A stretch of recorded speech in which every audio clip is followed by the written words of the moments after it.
I love a good 3D printed tool. The idea of being able to save money, time, and a trip to the hardware store, all while getting exactly the tool I want in the color I want with 3D printable replacement parts when I inevitably break it, that, to me, is what 3D printing is all about. And in fact, one of my earlier videos about 3D printed tools recently crossed a staggering 500,000 views. But in the last couple of years, as printers have gotten significantly better and as design competitions have gotten significantly more rewarding, I have noticed a certain trend. 3D printed designs are getting more and more complicated, with many more parts, much more assembly, and much more filament and print hours required. And don't get me wrong, it is freaking awesome that we can print such cool and complex projects when they work. But more times than I can count, I've printed some big viral project out and spent well over an hour assembling it, only to find out that the gears or mechanisms disintegrate after first use, or that it just doesn't serve the purpose as well as it should. And even though I am someday going to finish my filament recycling setup, it still pains me to throw a project like this into the recycling bin after wasting so much of my time and my printer's time assembling it. So for the last month or so, I've been hard at work printing out tons of these newfangled 3D printable tools and projects in a quest to try and figure out which ones are actually worth your time and your filament. Here's what I found out. Oh, and by the way, I want to be very clear. I have nothing but the utmost respect and appreciation for each of these designers who have shared their designs online for all of us to enjoy. Each one of these designs is honestly way better than anything I could dream up or design myself. And if I do criticize them, I really hope that the designers will take it as genuine user feedback for further improvement, not as an indictment of them or their skills. Okay, here we go. First off, let's start out on a high note with this flexible hose for dust extraction, which itself has become very dusty. I found this model on Printables and I was immediately intrigued. Even though I have my table saw's dust extraction hooked up to an insanely powerful 4,500 watt industrial vacuum and then split using a higher flowing Y splitter that I designed, my table saw's standard dust extraction is hot garbage. So imagine how excited I was when I saw this. Not only can it be used as a dust extractor, but I immediately envisioned using it for all different types of stuff, such as smoke or fume extraction when soldering, etc. Now I decided to print it out of Sunlu ASA and ABS for durability and to match the colors of my table saw. But instead of printing the standard clamp, I actually designed two of my own. One is a table mount, which you can stuff full of heavy metal objects like old Allen keys or drill bits to keep it stable on the working table while you're working. And the other one is just a modified Prusament clamp that will attach to the hose and allow you to clamp it to the edge of any old table or shelf. Though this one is really hard to print the way I designed it, so I welcome someone else out there to do a remix or come up with one of their own designs. Anyways, assembly of this thing is fun and easy, and the joints just pop together in the most satisfying way. Some of them are a little looser than others, probably due to different tolerances on different 3D printers, or maybe because I printed these in ASA, which shrinks a bit instead of something like PLA or PETG. With that said, you can usually get things to stay exactly where you want if you just fidget around a bit. And I do remember seeing a recommendation from Uncle Jesse that you can actually brush on some clear nail polish to 3D printed joints if you want to make them a little bit tighter. So I might do that in the future. All in all, that's a pretty minor issue. And with the addition of my two designs, this is a super versatile tool to have around the workshop, which really doesn't take a lot of assembly time or filament. For those reasons, I'm going to have to give this one a resounding 2 thumbs up. Totally worth it. Up next, we have this table saw FeatherBoard. You guys have been really good about informing me when I don't use a tool in the most correct or safe way, which is often. And one of the tools that you guys suggested was a FeatherBoard to keep boards under pressure while using my table saw. Well, it turns out that you can print one, and as long as you get your hands on some of the less common M6 hardware, you can actually assemble it at home.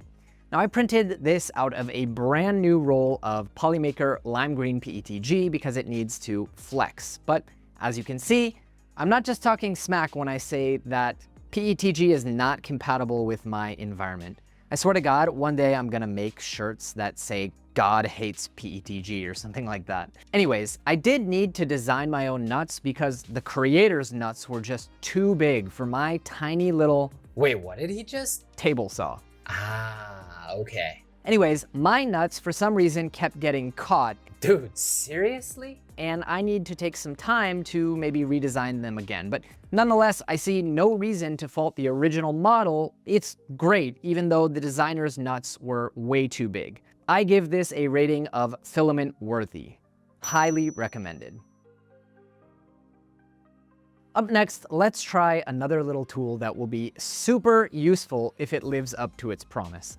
I don't know about all of you, but I am not nearly good enough at soldering to juggle keeping the wires together, melting the solder, and feeding new solder all at once.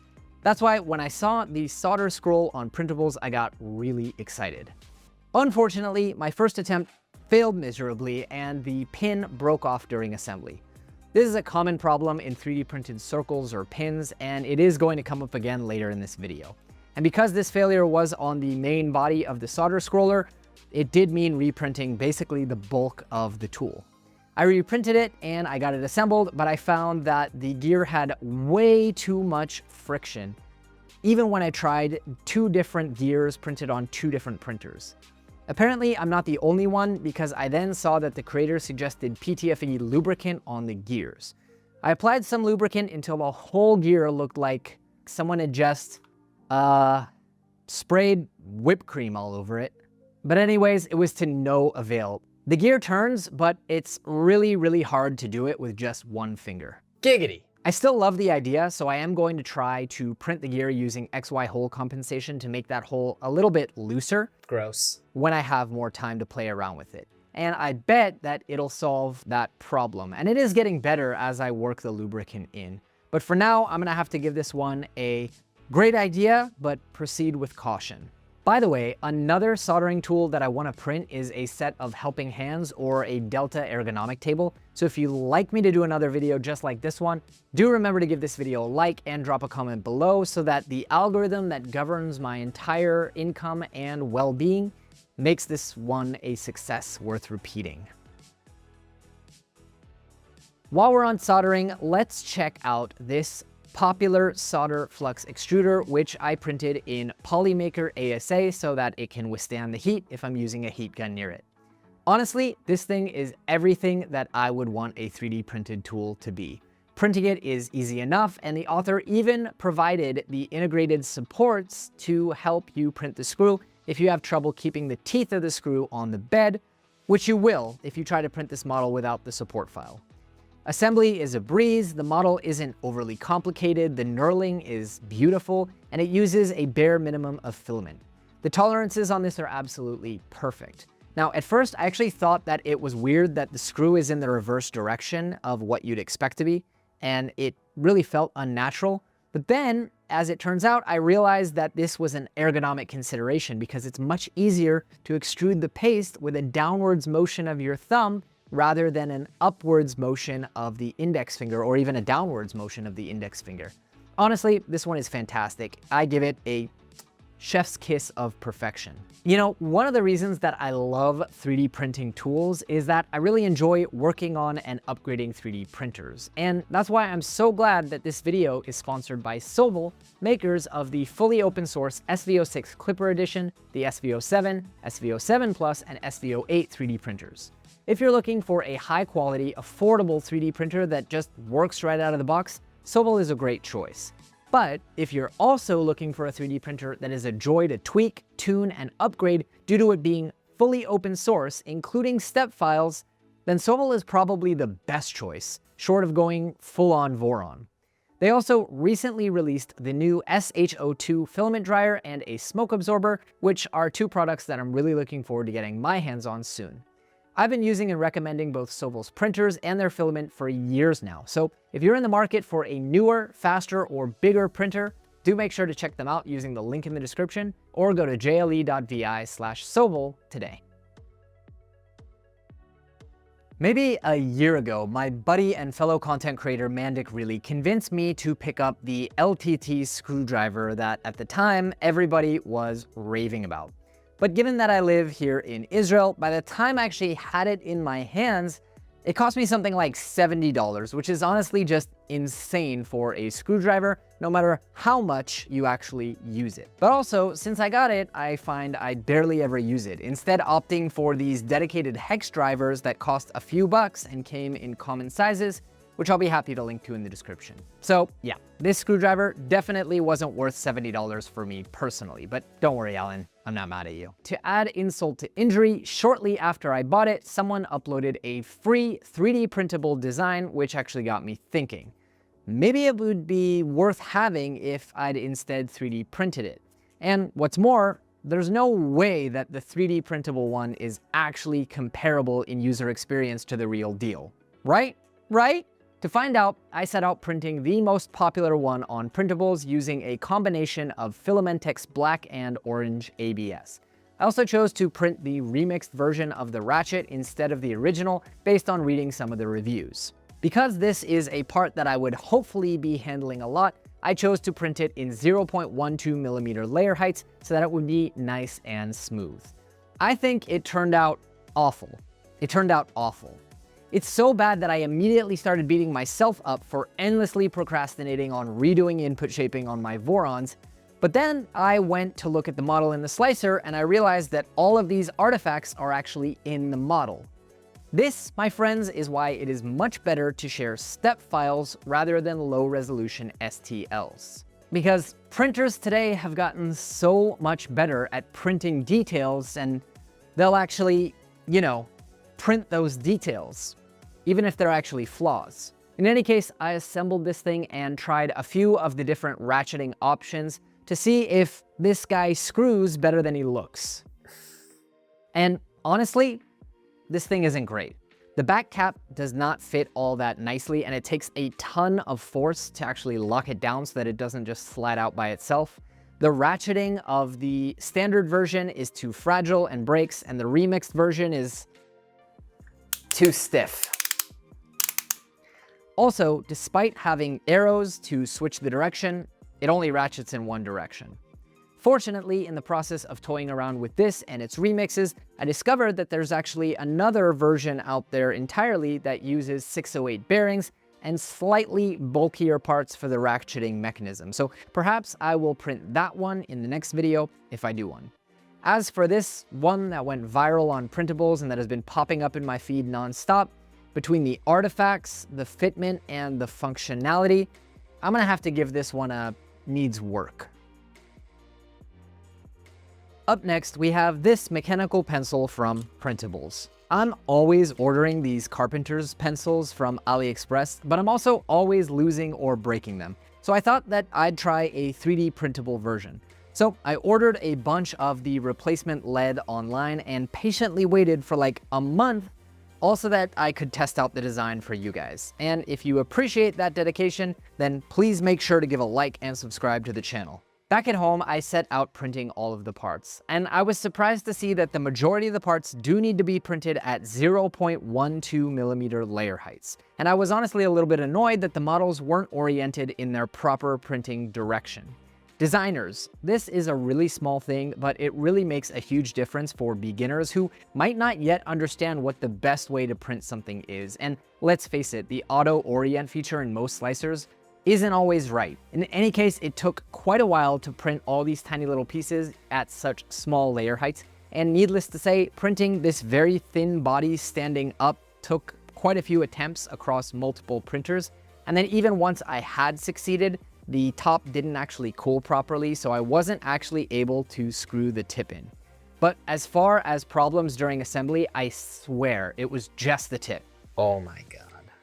I was honestly sick of trying to reprint this, so I just heated the plastic, forced the threaded part in, and then welded it with a soldering iron. At that point, this thing worked well, and I really loved the clever mechanism for pushing the filament out without needing any kind of spring or any actual hardware. This cool looking carrying case that comes with it and the various different lid options are a nice bonus. Still, at the end of the day, the print orientation and the flimsiness means that this thing really doesn't feel as nice in your hands as the heavier ones that I normally buy. And it is, as I said, quite a bear to print the actual main body. So I'm going to give it a rating of cute idea if you think you can actually print it. All right, we've had some real successes so far. Let's try out something a little bit more challenging and ambitious with this table vise that is popular right now on Maker World. There are a lot of different table vises out there that you can 3D print, including fractal vises, simple vises like the one uploaded by Joseph Prussia himself, and more. But this one really caught my eye because it was fully 3D printable and it had a really beautiful and sophisticated aesthetic that I really liked, honestly. I even printed it out in a combination of Polymaker Galaxy Black ASA and Kexeld Neon Green ABS, and I went about assembling it, and that's where the trouble immediately began. Fully 3D printed tools are great and all, but honestly, sometimes a simple steel screw would be much better. Wait, no, that one wasn't even dirty. For example, I rarely ever have a lot of luck with 3D printed screws. Either they break in half entirely or the hex in the middle strips. This one suffered from a bit of the latter and the former, but I was fortunately able to print a few extras and get them all the way in before the hex stripped completely. Then there were the guide rails. Tall, thin circles are always a challenge to 3D print as they tend to wobble on the build plate, and these failed once. Plus, the ends of the ones that I ended up using also came out wonky, but I cut them off and it still worked. Additionally, the seams on such small parts are problematic, and it makes for a cylinder that isn't perfectly cylindrical. In my opinion, it might have been better to just rely on some screws and some simple wooden dowels to simplify the design, but I digress. Just as I was finishing the assembly, I ran into another problem. The main drive shaft thing became extremely difficult to screw in, and eventually it snapped. And I noticed that I was not the only one with this problem, and that the creator recommended to print out again at 99% X and Y scale, which I did, along with using randomized seams. I then had to drill out the old broken piece and attempt to reassemble the entire thing, all the while hoping that the threads inside the main jaws of the vise weren't completely damaged. This made me less than happy, but I managed to do it. I then attempted to install this one, the 99% XY scaled version, and yeah, I ran into the same problem. It's completely stuck here. Look, I think this is a super cool idea, and I might try out some of the other 3D printed vises out there next time, but given just how thin and delicate the actual threads are on this model, and how tight the tolerances seem to be, for now, I'm going to have to give this one a rating of sounds good, doesn't work. For our last model, let's take a look at the V-Roller filament spooler. I've tried a number of the different filament re-spooler models out there before, and every time, in the best case scenario, I end up tossing them in the recycling bin when they break. In the worst case scenario, some design flaw causes them to spin out of control while I'm trying to re-spool filament. All the while, most of my filament these days is coming from cardboard spools, and I've literally lost multiple brand new spools of filament trying to re-spool them, either with a flawed re-spooler design that spun out of control, or by ripping off the sides of the cardboard spools and not being careful enough. I need a solution that just works, which is why the V-Roller, which is half assembled here, caught my eye. Unlike everything else on the list, the V-Roller is a paid model, currently on its 8th beta, so I had hoped that that would mean that it would be a bit better thought out. Printing out the parts was easy enough, though I didn't follow the instructions to the letter, which we'll come back to later, and which is why it's currently disassembled. Assembly, though, did go pretty well. The documentation was extremely thorough, but it still did take me a few short sessions over 3 different days to get done. In my defense, this design makes use of a lot of heat set inserts and bearings and hardware, which at first I was a little bit annoyed with. But when I later broke some parts of it, I was really glad that I would be able to disassemble and reassemble this thing a bunch without destroying it. I did manage, as always, to still put a couple of things on backwards, but overall, I have nothing but praise for the assembly guide on this model. Now, I opted for the drill-powered version, and upon operating it for the first time, I was extremely impressed. Not only does this thing do what is advertised, but it does it in a much more compact form factor than the alternatives out there. Side note here, it turns out that an impact driver does not like to be operated at low speed, and mine started smoking, causing me to switch over to my drill instead. Now, the only 2 or 3 problems that I had with the model itself were that A, it made a ton of noise, B, the filament guide that is supposed to glide smoothly up and down the shaft in continuous strokes Last one, I swear. was getting stuck at a certain position each time. And C, after abusing this model, I did manage to completely strip the hex inside. I tried to actually epoxy in a bit, but it was totally gone, so I did decide to reprint that in a stronger material. I actually chose to do Polymaker's Polymax PC, and I think that's going to hold up much better. As for the noise and the motion of the shaft, when I went through the instructions again, I discovered that I was actually supposed to print both of these parts with random scenes. So those issues were actually user error, and that's why I've reprinted these parts. Eventually though, I did start to trust this thing, and I was ripping through rolls of filament no problem, until I stripped the inner gear. And also until I broke one of the printed pins, which holds the roller in place. Now, I'm sure it didn't help that I had used Prusament Galaxy Black on one of these sides, which is chock full of what are basically pollutants in the filament. I mean, I could have chosen PLA Plus or even ABS, and it would have probably held up. I know that definitely the drive shaft would have held up better if I'd chosen something besides PLA. But still, if the designer wants this thing to be rugged and durable enough to last even when printed in PLA, I might suggest adding just a heat set insert or even an M5 screw on the outside of the pins of these designs to hold the rollers in place. I actually tried adding just a normal wood screw on the outside, but I had a really hard time finding the middle of each roller, so I ended up just epoxying the little pin back on. I'm confident that it is going to break again, so I'm probably just going to end up having to reprint this entire side bracket, which unfortunately looks like I will need to basically disassemble and reassemble the entire thing from scratch, which is why it's currently in pieces on the table. Still, given the fact that this design is, as I said before, already on its 8th revision, and it does seem to come out with new revisions pretty regularly, I do have a good feeling that the creator is going to see this video, hopefully, and add an optional upgraded design with a little bit of more support for the rollers that solves the challenge, and maybe advising people to print the center bore with something a little bit stronger. Realistically, the majority of my issues were, as I said before, my failure to read instructions and me being a little too rough with this thing. So despite the problems, I am able to see the full potential of this design when it gets out of beta, and I am going to still give it 2 thumbs up, and I can recommend that anyone who needs to re-spool filament, check it out. Just maybe consider printing the top bracket with the small pins out of PLA Plus or PETG, and as I said, the main drive, ABS, or even PC if you can print it. Anything except for glittery or silk PLA. So there you have it, a handful of popular, some assembly required 3D printed tools, along with my reviews of whether or not they're currently worth printing. To the designers featured here, thank you for sharing your designs, and I hope that you're able to take my criticisms where applied as constructive feedback, like I said before. By the way, I actually have about a half a dozen other models that I'm either in the process of printing out right now, or just other things that I'm waiting on parts for so that I can finish assembling them. I promise to make fewer dirty jokes if you hit the subscribe button. And even if you are subscribed, please do drop a comment below to let me know if you enjoy this format or not.